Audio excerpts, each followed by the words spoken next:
This is J. Krishnamurti's second public talk in Colombo, 1980. I hope you can all hear. These loudspeakers, so you can hear.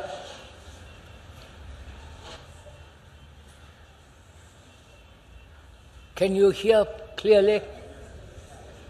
Yes? Good. Right at the end, not here.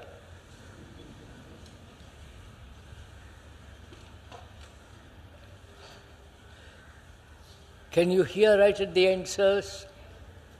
Yes? Right.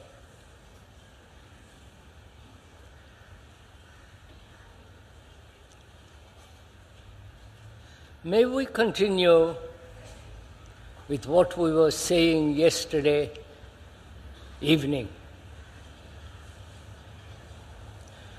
We said that the whole story of mankind is in you.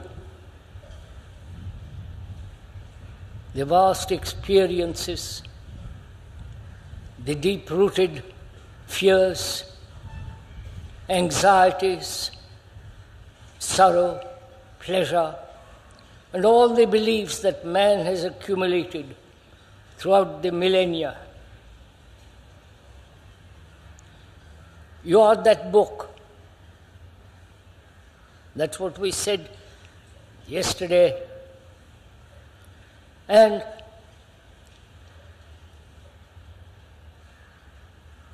it is an art to read that book. It's not printed by any publisher. It's not for sale. You can't buy it in any bookshop. You can't go to any analyst because his book is the same as yours. No, to any scientist. The scientist may have a great deal of information about matter and the astrophysics, but his book, The Story of Mankind, is the same as yours. That's what we said yesterday afternoon. And without carefully, patiently, hesitantly reading that book, you will never be able to change the society in which we live. The society that is corrupt, immoral, there's a great deal of poverty, injustice, and so on. Any serious man concerned with the things as they are in the world at present, with all the chaos, corruption, war, the greatest crime, which is war. And in order to bring about a radical change in our society and its structure, one must be able to read the book, which is yourself, and that society is brought about by each one of us, by our parents, grandparents, and so on. All human beings have created this society. And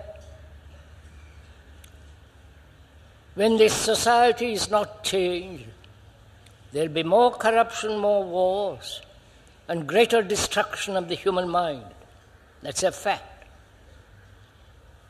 So, to read this book, which is yourself, one must have the art of listening to what the book is saying. That is, to listen to it. Which means to listen implies not to interpret what the book is saying, just to observe it as you would observe a cloud. You can't do anything about the cloud, nor the palm leaf swaying in the wind, nor the beauty of a sunset. You cannot alter it, you cannot argue with it, you cannot change it. It is so. So one must have the art of listening to what the book is saying. The book is you, so you can't tell the book what it should reveal. It will reveal everything. So that must be the first art, to listen to the book. And there is another art, which is the art of observation, the art of seeing. When you read the book, which is yourself, there is not you and the book. Please understand this. There is not the reader and the book separate from you. The book is you. So you are observing the book, not telling the book what you should say. Am I making this clear? That is, to read, to observe all the reactions that the book reveals.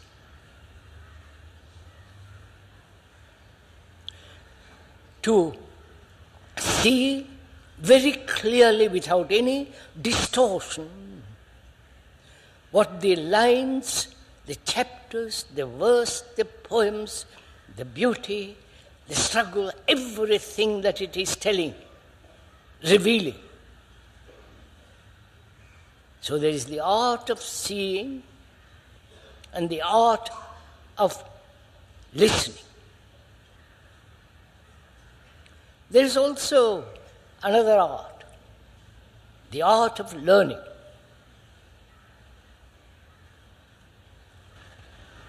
The computers can learn. They can be programmed and they will repeat what it has been told. If a computer plays with a master of chess, the master may beat it 2 or 3, 4 times. But it is learning. Where it has made a mistake, where it can correct it. So through experience, it is learning, so that after a few games, the computer can beat the master chess player.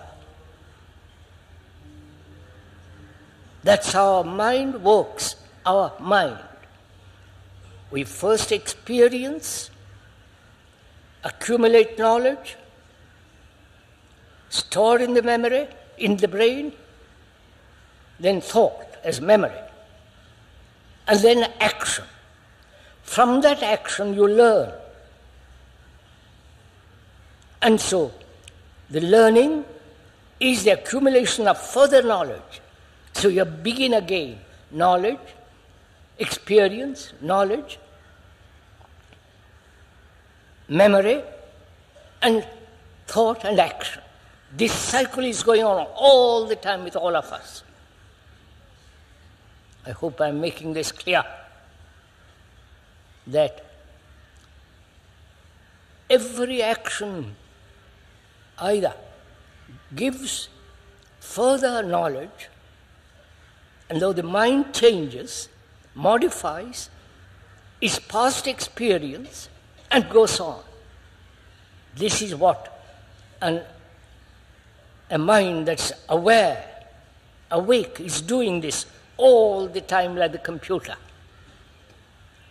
Experience, knowledge, memory, thought, action.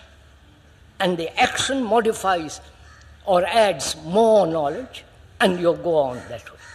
Is this clear? So, this is what we are doing all the time, which is called learning. Learning from experience. This has been the story of man.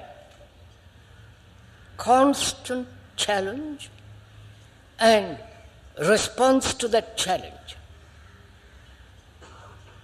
And that response can be equal to the challenge or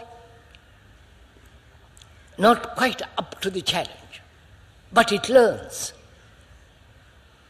and accumulates knowledge, and the next challenge it responds again more fully or less fully. So this process is going on all the time in our minds, which is called learning. Right? You learn a language.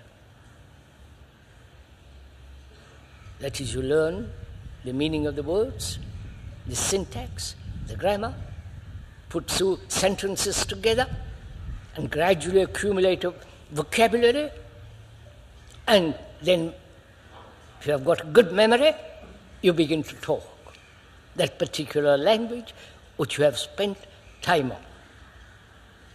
This is the human process of learning that is always moving from knowledge to knowledge.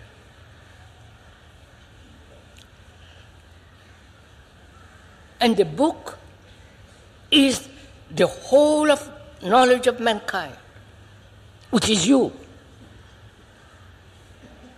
Am I making all this clear? Which is you.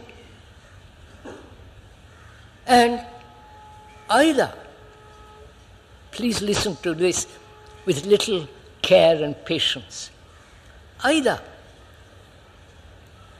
you keep that circle going all the time, or find a way of moving out of that circle.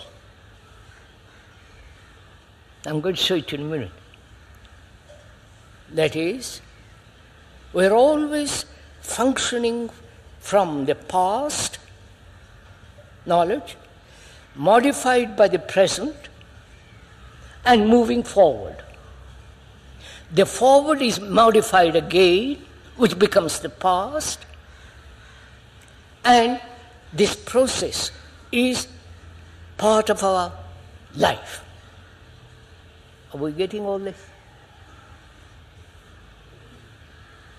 Am I making it as simple? I'm making this, if you don't mind. I know you're all probably very learned, very educated, but I'm putting all this into very, very simple language. But the word is not the thing, right? Ceylon, Sri Lanka, forgive me, is not the land, the beauty of the land, the palm trees, the rivers, the marvelous trees and the fruit and the flowers. So the world is not the thing, right? Please bear that in mind all the time while we are talking together, that the world is not the thing. The word husband is not the man, it's a word. By word we measure. So please bear in mind throughout this talk and the other two talks that are to take place in the discussion, public discussion, that the word is never the thing. The symbol is never the actual. The picture is not that which is. So if that is deeply rooted in our mind, then words have very little significance. You follow? The thing matters, not the word.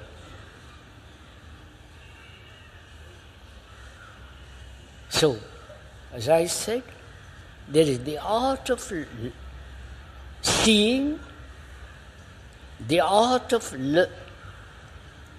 listening, and the art of learning. The learning is movement from the past to the present, modified, the future. And that is the experiencing, and so on. This whole cycle is called what we call learning. That is psychological learning as well as technological learning. Right? Which means what? The mind is never free from the known.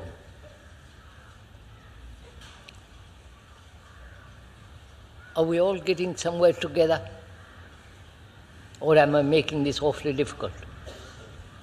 It's not difficult. Probably, if the speaker may point out, you're not used to this kind of thinking, this kind of inquiry, constant moving forward. So we are, as we said, our learning is always within the field of the known. And so the mind becomes mechanical. Right? If I have a particular habit and I live with that habit, my mind becomes mechanical. If I believe in something and that I repeat, it becomes mechanical.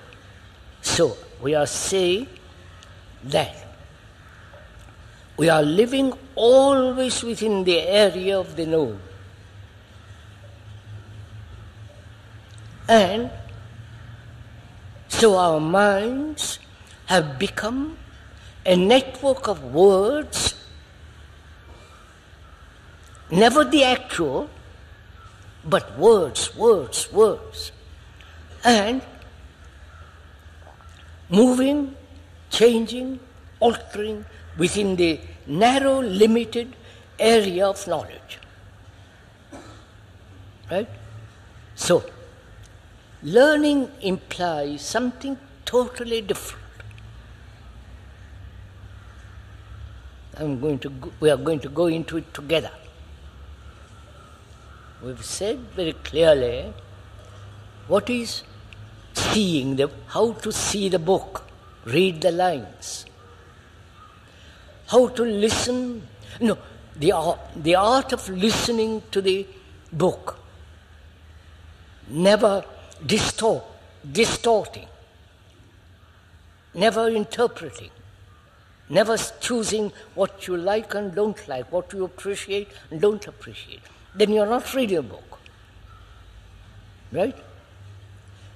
And we are saying also that we all live within the narrow limits of the known.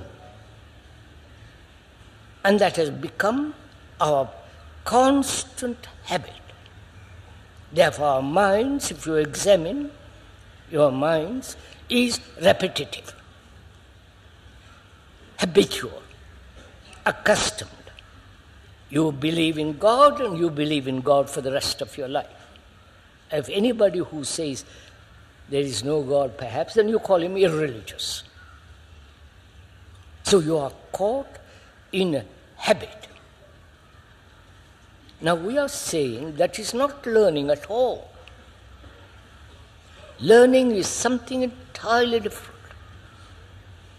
Learning means inquiring into the limits of knowledge and moving away from it. Right? This will be difficult. We'll go into it as we go along.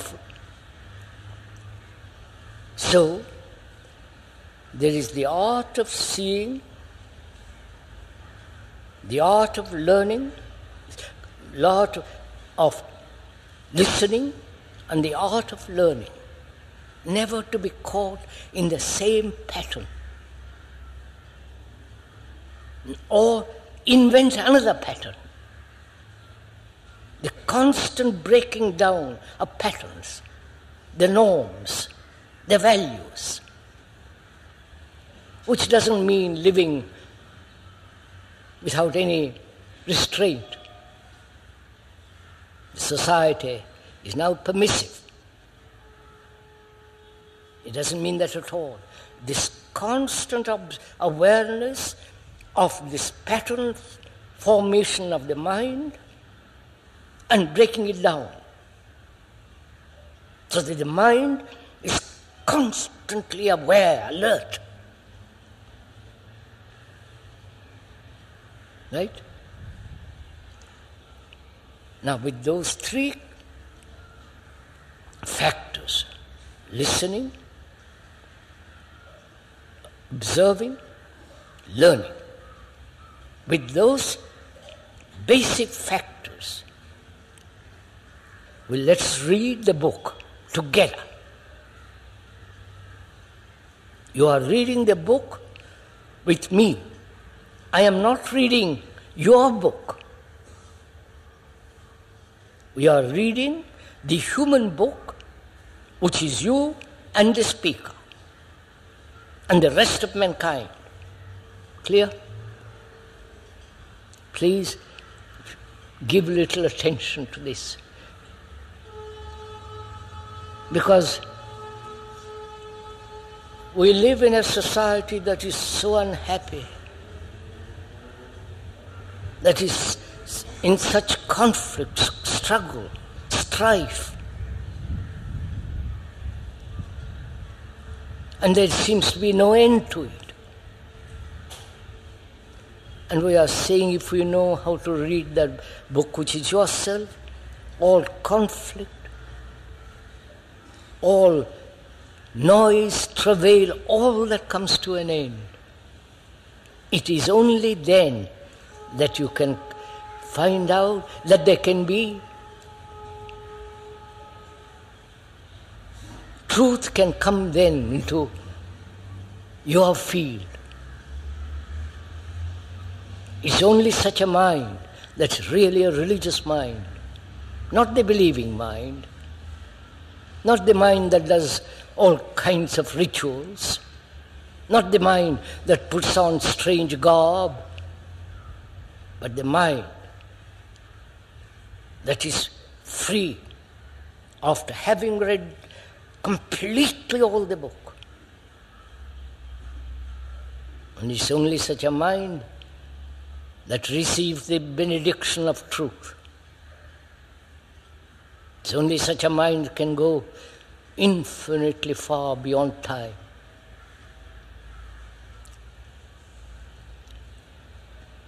So, together, I mean together, we are reading the book,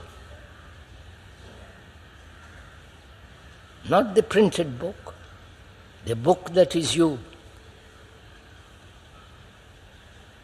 So it's your responsibility not merely to listen what the speaker is saying, but also what the speaker is saying is your book, opening it chapter by chapter, page by page, till the very end, if you can travel that far. And we must travel together if we are to solve the human problems as they exist. Together we can solve it, not one person.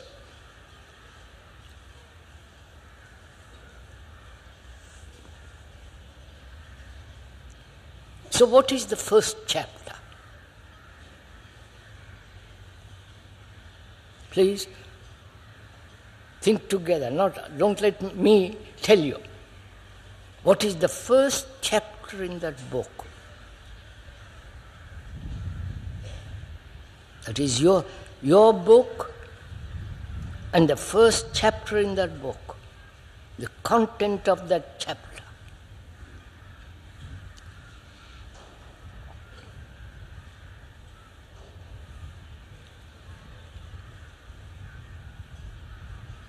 All right, let's go on together.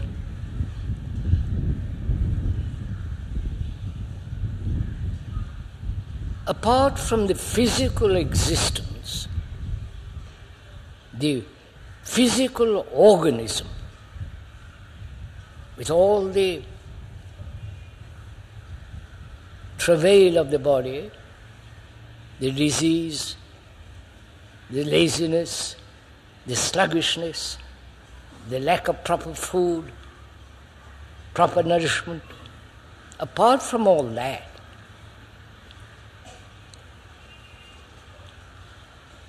what is the first movement? I'm asking you.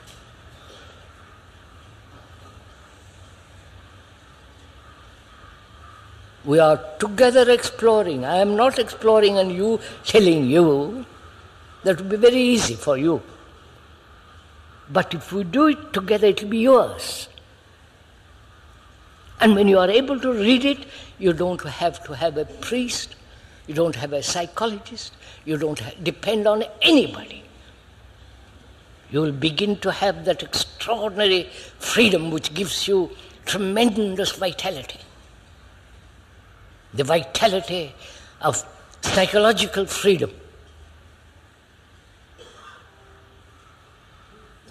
So please, let us share this book together.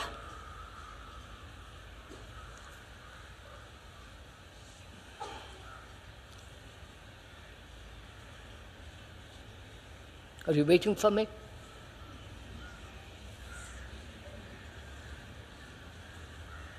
I'm afraid you are. Because you have never even looked at yourself deeply. You may have looked at your face, combed your hair, powdered your face, and all the rest of it, but you have never looked into yourself. But when you look into yourself, don't you discover for yourself that you are a second-hand human being? Right?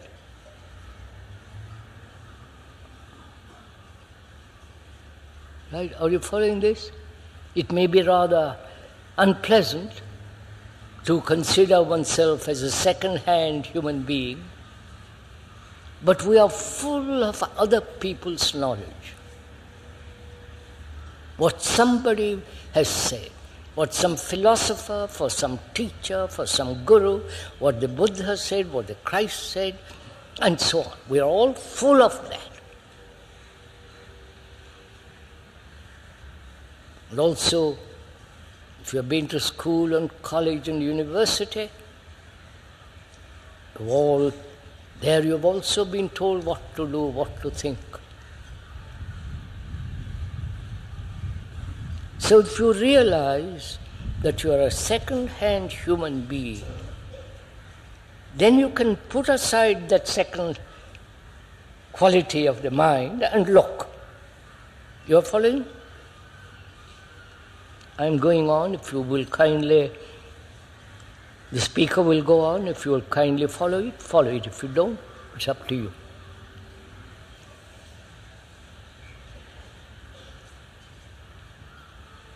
The first observation is that we live in a contradiction. Right? That there is no order in us.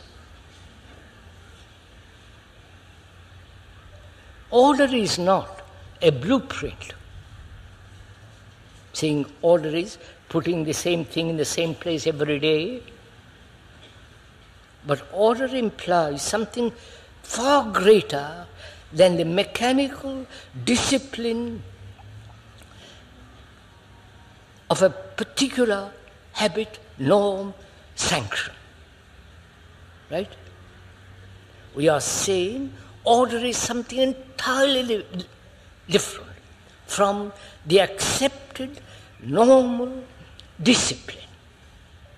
The word discipline comes from Latin and so on, which means to learn. not to conform, not to imitate,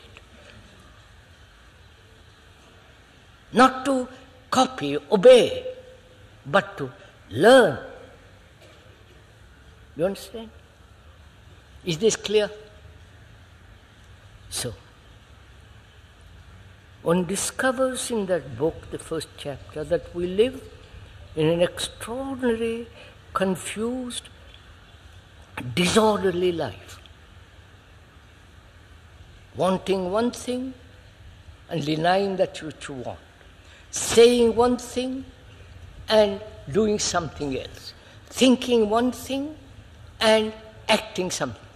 So there is constant contradiction. Where there is contradiction, there must be conflict. Right? Mm-hmm. Are you following all this? Or are you bored with this? Come with me, sirs. Please tell me, are you following this or not? Good. At last somebody says yes. You are following not the speaker. You are following the book, which is yourself. That you are living in a disorderly way. That you are in perpetual conflict. That conflict expresses itself as ambition, fulfillment, conformity, identification with a person, with a country, with an idea, and never living with the actual. Right? So, we live in disorder, both politically, religiously, in our family life. So we have to find out what is order. The book will tell if you know how to read the book. It says you live in disorder. Follow. Turn the next page. There you will find what it means to live in disorder. If we don't understand what is the cause of disorder, order will never come into being. You're following all this?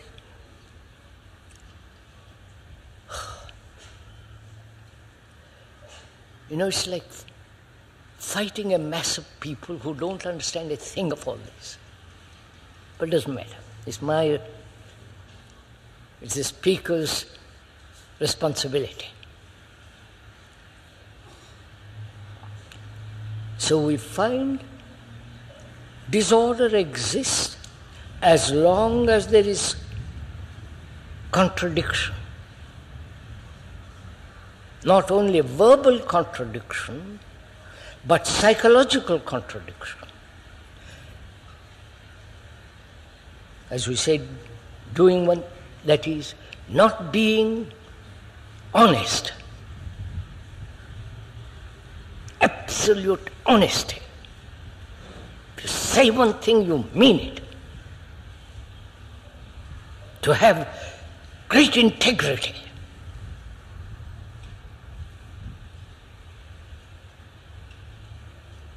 So if one understands the nature of disorder, not intellectually or verbally, but actually, the book is saying, don't translate what you read into intellectual concept. Read it properly. When you read it, it says your contradiction exists and it can only end if you understand the nature of contradiction. Contradiction exists when there is division. Right? Like the Hindus and the Muslims, like the Jews and the Arabs, the communists and the non-communists. This constant divisive process between the various types of Buddhists, various types of Hindus, Christians, and so on. Where there is division, there must be conflict, which is disorder. And when you understand the nature of disorder, out of that comprehension, out of the depth of understanding the nature of disorder, comes naturally order. Order is like a flower coming out naturally. And that order, that flower never withers. Always there is order in one's life, because you have really deeply read the book which says where there is division, there must be conflict. Right? Now, have we read that book, those books so clearly that we understand the nature of disorder?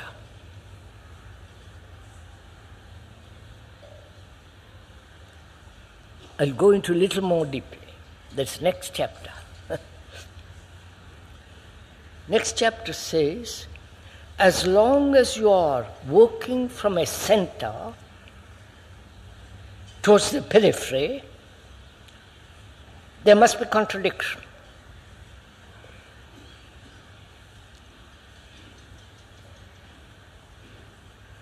That is, as long as you are acting self-centredly, selfishly, egotistically, personally, narrowing the whole of this vast life into that little me, you will inevitably create disorder. Right? Because the me is a very small affair, put together by thought. Thought says my name, the form, the psychological structure, and the image I have built. It has built about itself. I am somebody. So as long as there is self-centered activity, there must be contradiction. Therefore, there must be disorder. And the book says, don't ask how to be not self-centered. Right? Please follow this carefully. When you ask how to, the book says, when you ask how, then you are asking a method. Then if you pursue that method, it is another form of self-centered activity. Got it?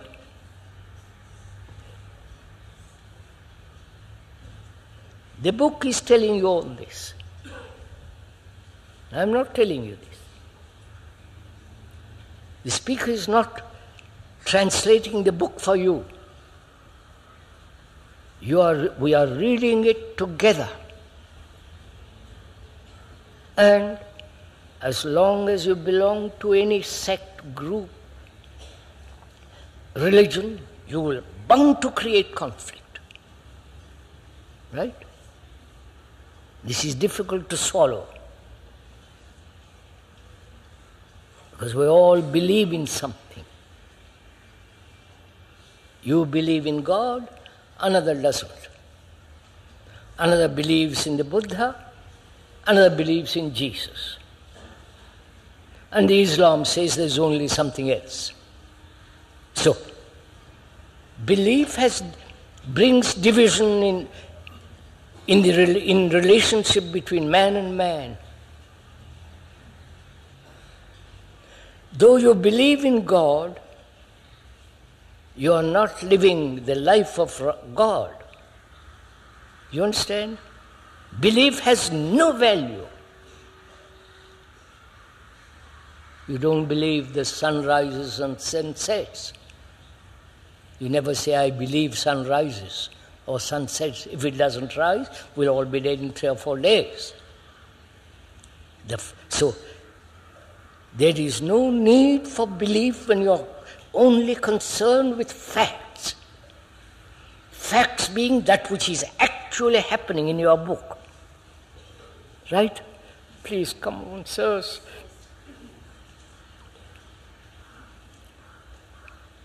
So,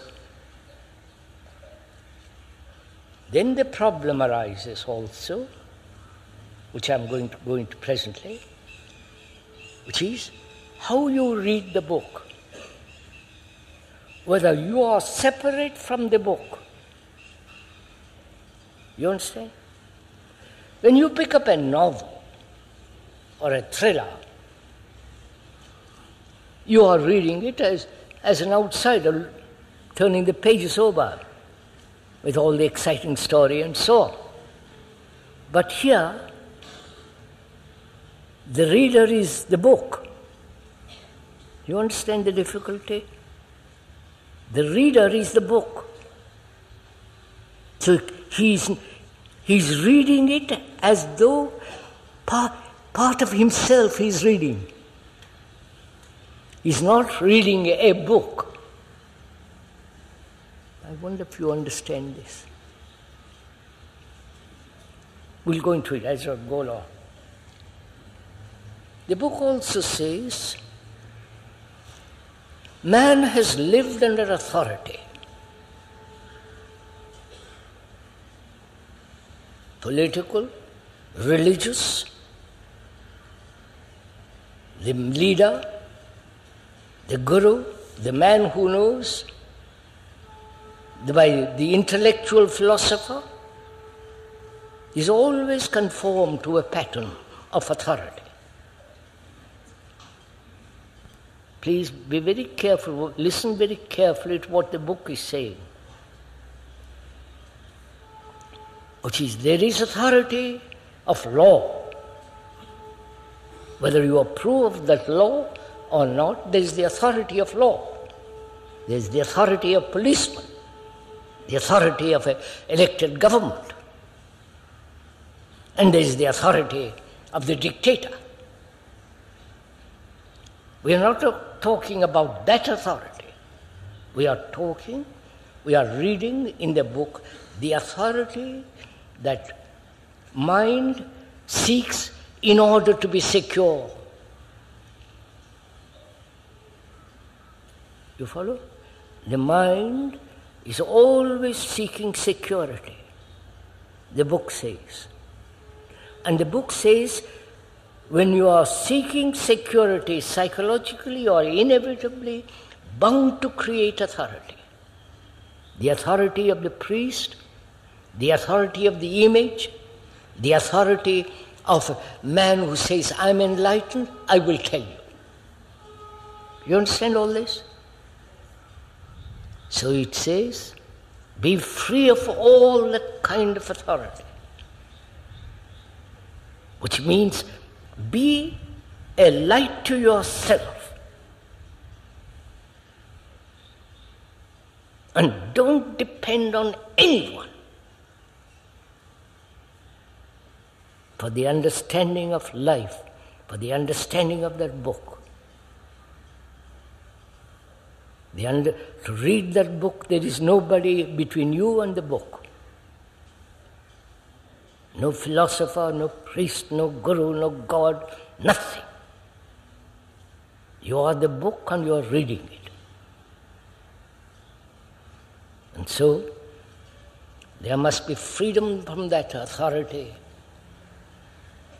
of another. Whether the authority of the husband or the wife, and the wife or the husband. It means to be able to stand alone. And most people are so frightened.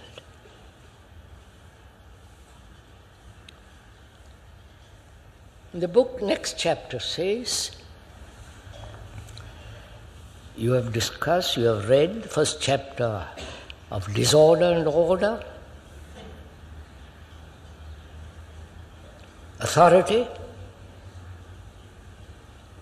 and the chapter says, life is relationship.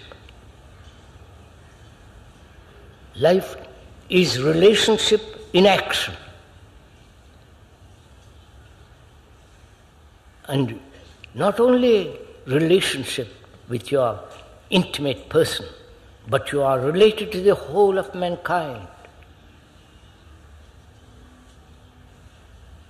As you are like the rest of the man, rest of the human, wherever he may live, because he suffers, you suffer, and all the rest of it. Psychologically, you are the world, and the world is you. Therefore, you have tremendous responsibility. Then the book, next chapter, says, man has lived with fear from time immemorial. Fear. Not only fear of nature, fear of the environment, fear of disease, fear of accidents and so on, but also there is much deeper layers of fear.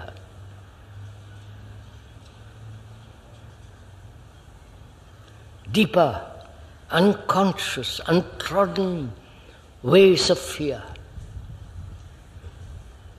So we are going to read the book together till the chapter ends and says, watch it and you will be able to end it.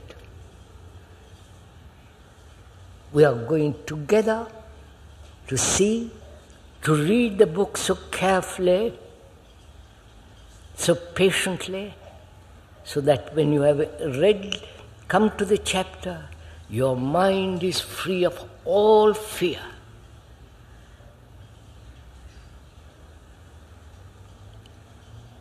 What is, the book again says, next page, what is fear? How does it arise? What is its nature? Why has man not solved this problem? Why does he live with it? Has he become accustomed to it? Has he accepted it as the way of life?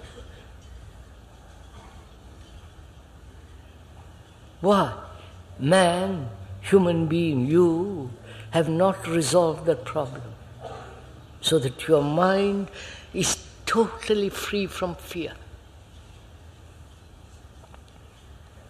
Because as long as there is fear, you live in darkness. You may worship whatever you will out of that darkness. You follow what I mean? Your worship may be out of the darkness. And therefore your worship is absolutely meaningless. So it is very important to read further into the nature of fear. Now if you examine closely, if you read that book, every word of it, it asks you, how does fear arise? Is it a remembrance of things past? You're following all this? A remembrance of some pain, of some thing which you have done which you oughtn't to have done. A lie that you have told, and you don't want it to be discovered, and you are frightened that it might be discovered. An action that has corrupted your mind, and you are maybe afraid of that corruption, of that action. Or you may be afraid of the future. Or you may be afraid of losing a job. and not becoming a prominent citizen in a particular little backyard of a country. So there are innumerable forms of fear. Right? People are afraid of the dark. People are afraid of public opinion. People are afraid of death. We'll deal with death later. People are afraid of not fulfilling, whatever that may mean.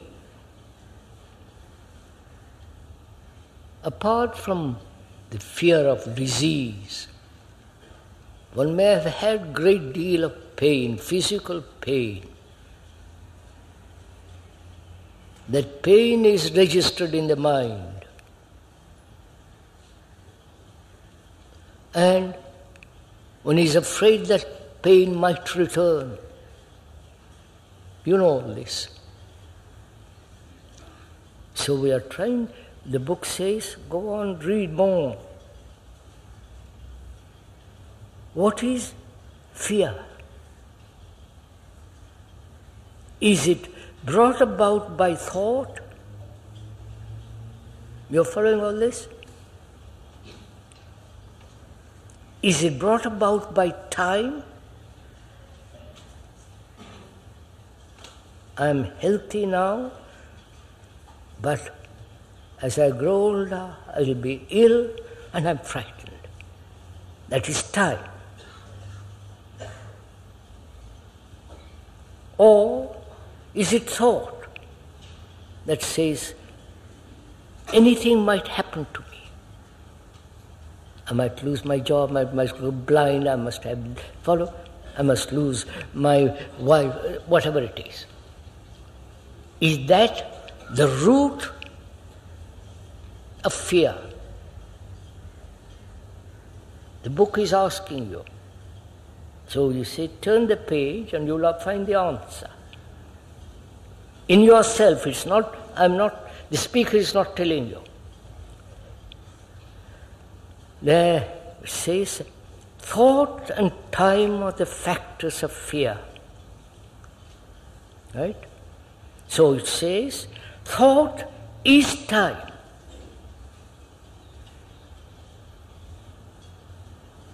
Right? So the question then is, the next page it says, is it possible for the human mind, for you who are reading that book, who is yourself, the book asks you, is it possible to be completely free of fear?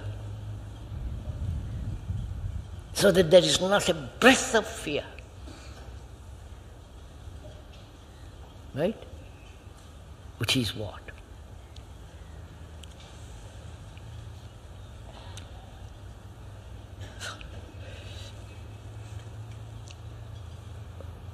I hope you are reading it with me. I am not reading it by myself. You got the energy to go on with this?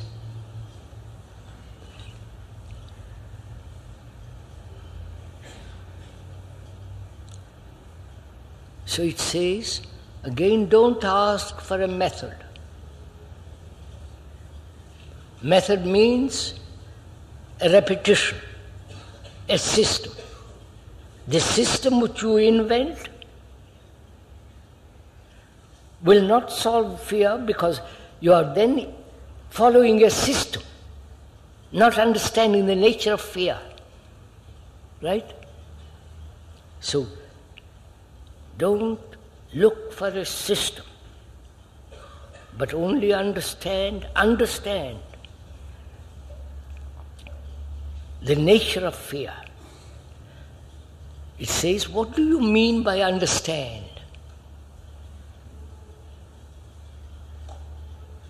I'm going to it. When is it that you say, even now, I understand something? What do you mean by that?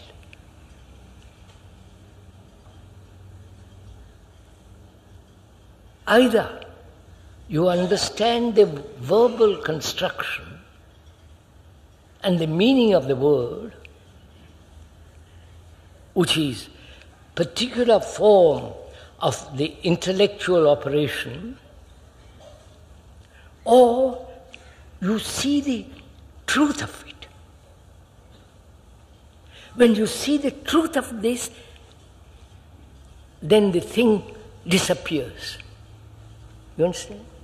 When you see clearly for yourself that thought and time are the factors of fear, not as a verbal statement, but it's part of you.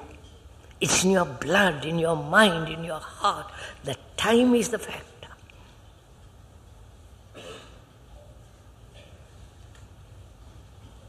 Then you will see that fear has no longer a place, only time. You understand? I wonder if you can. Because fear has been brought about by time and thought. Right? I am afraid of what might happen. I am afraid of my loneliness. I never examine my loneliness, what it means, but I'm afraid of it, which means I run away from it. But that loneliness is my shadow, it pursues you. You can't run away from your shadow. So you have to have the patience of observation, which is not to run away, but to observe, to look, to listen, to hear what that book is saying. Says, time is the factor, not fear. So you have to understand time. You're following all this? Please, sirs, if you are tired, tell me. It's up at 7. If you are tired, tell me, and we'll stop for a few minutes and continue. Are you tired? Yes or no? How does it happen you're not tired? You've had a long day in an office from 9 to 5 or whatever it is. Today is a holiday. So you're not tired because you're a holiday. But you have an office and you'll be tired. All right, you're not tired. Let's go on. So it says time is the factor. If you can understand time, then perhaps there'll be an end to fear. So you have to ask, what is the relationship between time and thought? You understand? The book is asking you, find out what is the relationship between time and thought.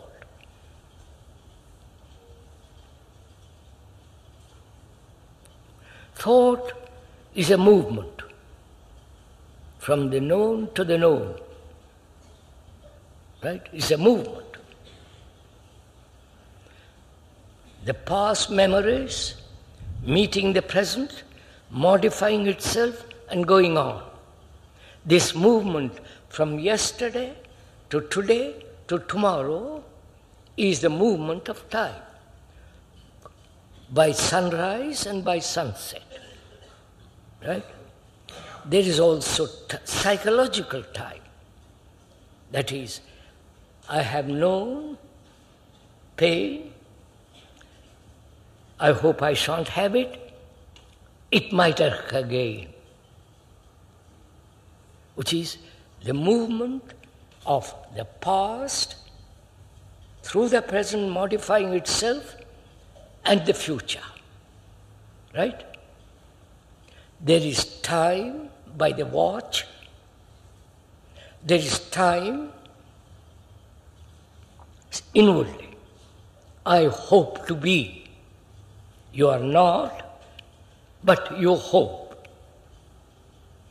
You are violent, but you hope to be non-violent. You are greedy, envious, but through time, through evolution, you will gradually get rid of it. So, time is a movement from the past, present, future. Thought is also from the past, knowledge, memory, movement to the future. So time is thought. Right? Clear? So, the next question is, which is much more difficult to answer. You have to have patience so far. Patience means, please understand, patience, I'm using the word patient in a particular sense. Patience means the absence of time. You understand? Generally, patience means go slow, be patient, take time, don't react quickly, be quiet, take it easily, give the other fellow an opportunity to express himself, and so on, so on, so on. We are not using the word patient in that sense. We are saying patience means the forgetting of time, so that you can have look. You can observe. But if you have time through which you are observing, you are impatient. You get what I'm talking? I'm saying something extra. Right. I'll go into it by myself later. So you have to have patience to read the chapter. Say, time is the factor of fear.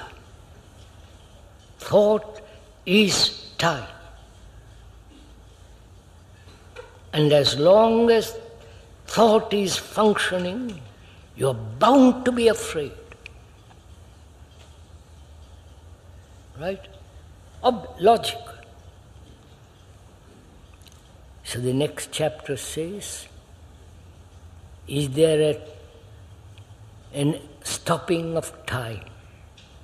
Is there an ending to time? Time is a great factor in our life. I am, but I will be. I don't know, but I will know.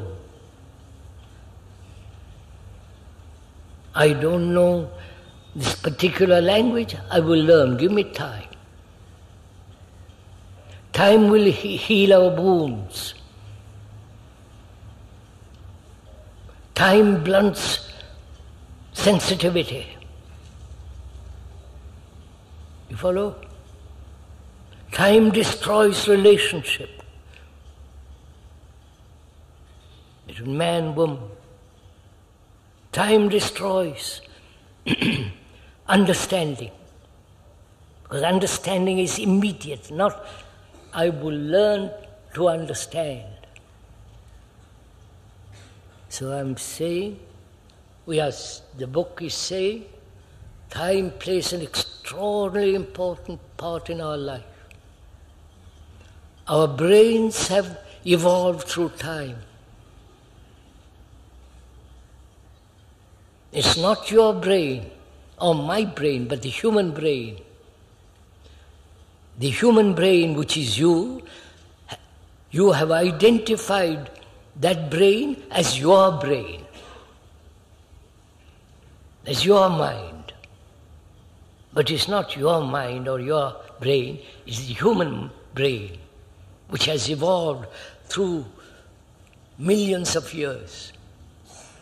So see, the brain, which is conditioned by time, can only operate in time.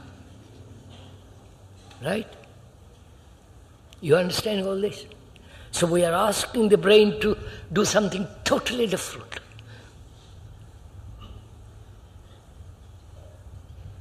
Which is, the book says, your brain, your mind functions in time. Time has played an important part in your life. Time is not the solution of any problem, except technological problems. Don't use time as a resolution of a problem. Between you and your wife, between you and your job, and so on. It's very difficult to understand this. Please give your mind to this, to read the book properly. So it says, can time end? If you don't end it, fear will go on. And with all its consequences. And it says, don't ask how to end it. You understand? Moment you ask somebody how to end it, he hasn't read the book. He'll give you a theory. I wonder if you understand this. So, this is real meditation. You understand? This is real meditation, which is to inquire whether time can ever stop.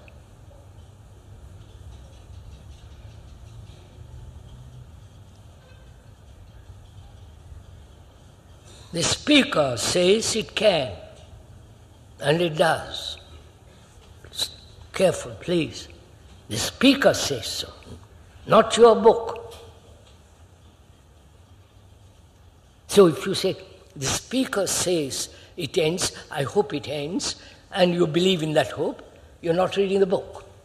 You're just living on words. And living on words doesn't dissolve fear. So you have to read the book of time and go into it. Explore the nature of time. How you react to time. How your relationship is based on time. I know you, which is time. You follow? Go into it, which means also knowledge means time. But if you are using knowledge as a means of advancement, you are caught in time, and therefore fear, anxiety, whole process goes on. So to inquire into the nature of ending of time requires a silent mind, a mind that is free to observe, not frightened. You understand? Free to observe the movement of time in yourself, how you depend on it. You know, if somebody told you there is no such thing as hope, just listen carefully. There is no such thing as hope. You would be horrified, wouldn't you? Right? You understand what I'm saying? Hope is time.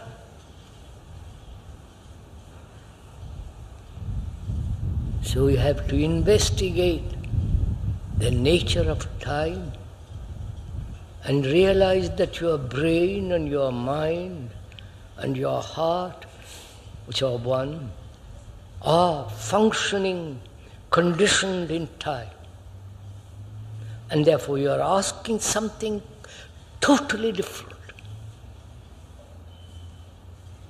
You're asking the brain, the mind to function differently.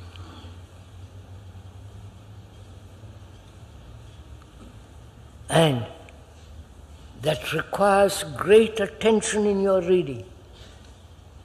You understand? So, sirs, that's enough for this evening. We'll go into matters of pleasure, death, birth, all that next Saturday and Sunday. After that, unfortunately, we have to go to other places.